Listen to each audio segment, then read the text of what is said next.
Bonjour et bienvenue dans l'Instant Bien-être. Aujourd'hui, dans cette émission, nous passons à table. En effet, nous allons parler de cuisine, mais sans recette, à l'instinct et sans prise de tête du coup. Mieux, d'après un nouveau concept appelé la cuisine thérapie, votre façon de cuisiner permet de savoir comment vous allez.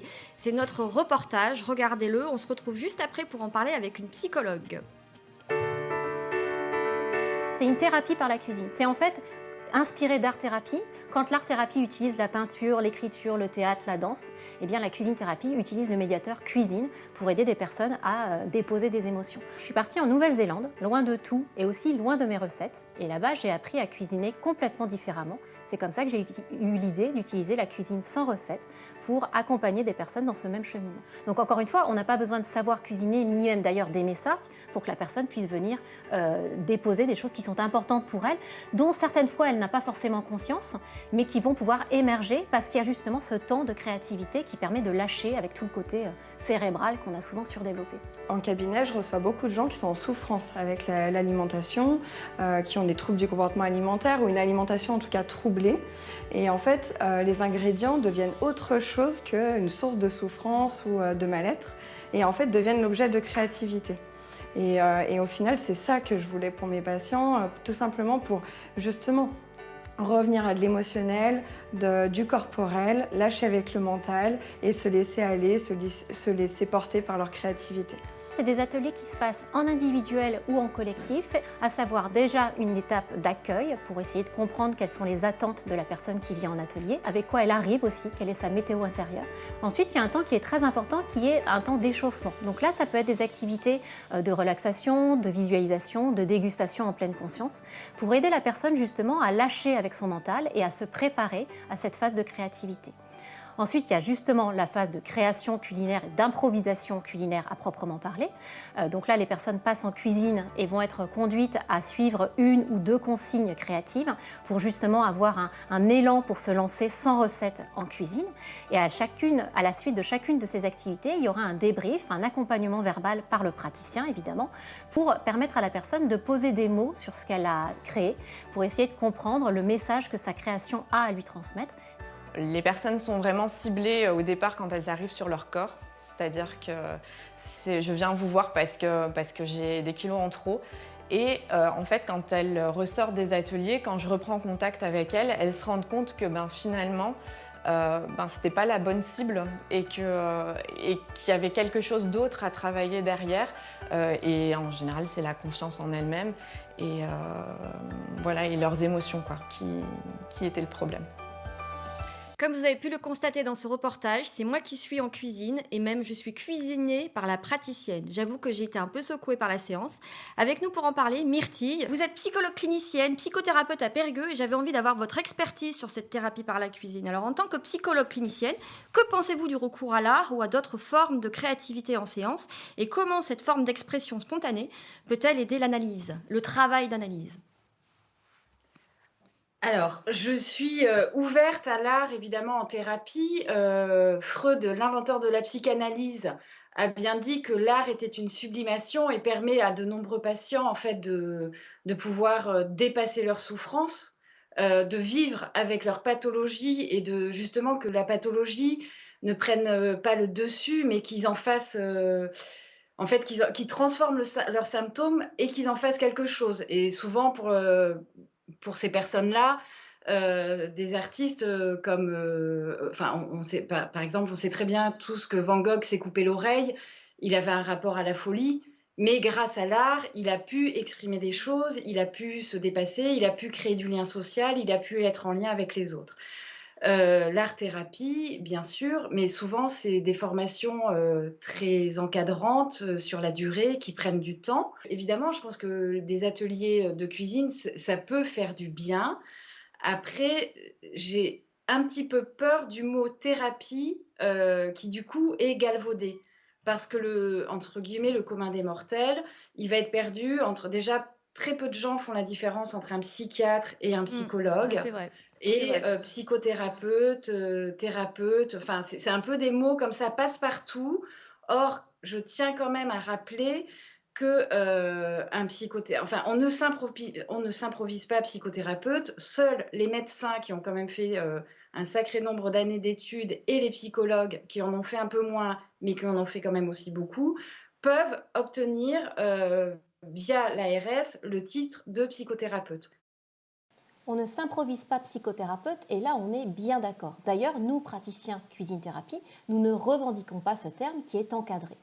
On parle de thérapie quand d'autres parlent d'aromathérapie, de clown-thérapie ou de jardinothérapie. Parce qu'en fait, la cuisine-thérapie, c'est quoi? C'est une méthode d'accompagnement et de développement personnel qui s'inspire de l'art-thérapie et qui donc propose un détour par la créativité, ici la créativité culinaire, l'improvisation en cuisine, pour aider des personnes à se reconnecter avec elles-mêmes et découvrir peut-être des facettes inexplorées de leur personnalité.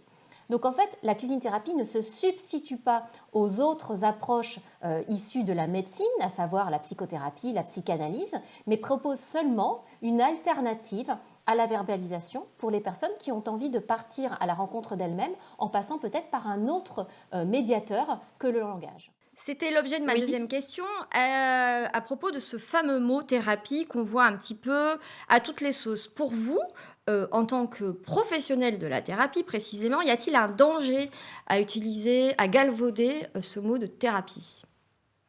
Ah oui, pour moi, c'est très dangereux parce que là, notamment, on entend l'intervenante qui dit que c'est très important de faire ressortir les émotions, d'aller du côté du corps. Mais en fait, ça peut être très dangereux d'aller du côté du corps avec certains, alors nous, on appelle patients, certains donc clients pour ces gens. Il faut faire très attention, il faut avoir des notions. Parce que, par exemple, un schizophrène, il faut avoir des notions cliniques. Un schizophrène, il faut surtout pas le faire aller du côté du corps. D'ailleurs, j'ai lu la plaquette de cuisine thérapie et il y a quelque chose, moi, qui m'a fait très peur parce qu'ils disent à un moment, à 2 reprises d'ailleurs, hein, dans le dossier de presse et dans la présentation sur le site, que c'est très important d'aller du côté de la créativité et d'écouter sa petite voix intérieure. Mais je veux dire, il y a des personnes pour lesquelles il ne faut surtout pas qu'ils écoutent leur petite voix intérieure. S'ils écoutent leur petite voix intérieure, ils vont aller violer leur petite fille, ils vont aller zigouiller quelqu'un de l'autre côté de la rue. Je veux dire, on ne s'improvise pas psychothérapeute. Il faut vraiment avoir des bases cliniques et savoir à qui on a affaire. Alors je tiens quand même à préciser qu'en cuisine-thérapie, nous ne sommes pas confrontés à des psychopathologies lourdes ou à des cas psychiatriques. Pourquoi? Tout simplement parce que nous sommes une méthode d'accompagnement et de développement personnel et que nous avons une valeur qui nous tient énormément à cœur qui est celle de l'humilité. C'est-à-dire que lorsque nous sommes conscients que nous ne pouvons pas aider la personne, que nous atteignons une limite en termes de champ d'intervention, eh bien nous n'avons aucun état d'âme à réaiguiller cette personne vers des professionnels de la relation d'aide que sont des psychothérapeutes, des psychanalystes ou encore des psychiatres. Donc c'est vraiment quelque chose qui est très important pour nous que de respecter finalement ces champs d'intervention. Alors oui, nous travaillons sur le corps, nous travaillons sur les émotions, il y a des choses très fortes qui peuvent se passer dans un atelier de cuisine-thérapie, mais pour autant nous ne laissons pas les personnes repartir comme ça dans la nature. Il y a vraiment un temps d'accueil, un temps d'intégration pour que la personne puisse déposer ce qui s'est passé pour elle, puisse peut-être mettre des mots pour essayer de comprendre. Et finalement, c'est dans cet accompagnement verbal, dans cette intégration, dans cette métabolisation finalement, si on veut reprendre la métaphore culinaire, qu'il se passe vraiment quelque chose de thérapeutique. Finalement, c'est la relation en elle-même qui est thérapeutique parce que c'est cette relation qui va permettre aux personnes de se sentir écoutées, entendues et comprises dans ce qu'elles sont en train de vivre. Et c'est ça qui est soignant pour la personne. Alors, il y a le côté développement personnel et je respecte tout à fait le côté développement personnel. Il n'y a pas de souci. En revanche, utiliser le mot thérapie, ça me fait très, très peur. Alors quand j'entends « ça me fait très très peur », le constat que je fais, c'est que bien, très souvent, quand on est confronté à quelque chose qu'on ne connaît pas, quelque chose qui nous est étranger, bien effectivement, ça peut interpeller et puis ça peut même faire peur, y compris quand on est déjà professionnel de la relation d'aide. C'est tout à fait normal, c'est naturel. Alors moi, ce que j'ai envie de proposer à Myrtille, c'est tout simplement de venir tester un atelier de cuisine-thérapie de l'intérieur. Elle pourra se rendre compte ainsi elle-même, en le vivant, en l'expérimentant de façon très corporelle et très émotionnelle, ce qu'il peut se passer dans un atelier de cuisine-thérapie et à quel point la posture du praticien cuisine-thérapie est juste.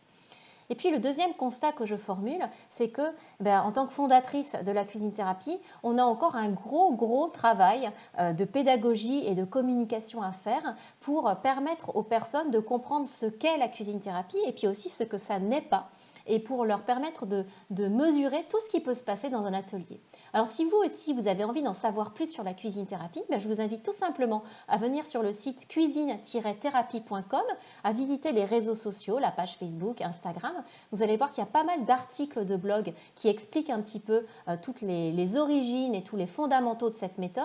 Il y a aussi des études de cas avec des exemples de réalisation culinaire à l'appui qui permettent de comprendre ce qui peut se passer dans un atelier. Et puis il y a enfin des avis et des témoignages clients qui viennent souligner le vécu de ces personnes dans des ateliers de cuisine thérapie.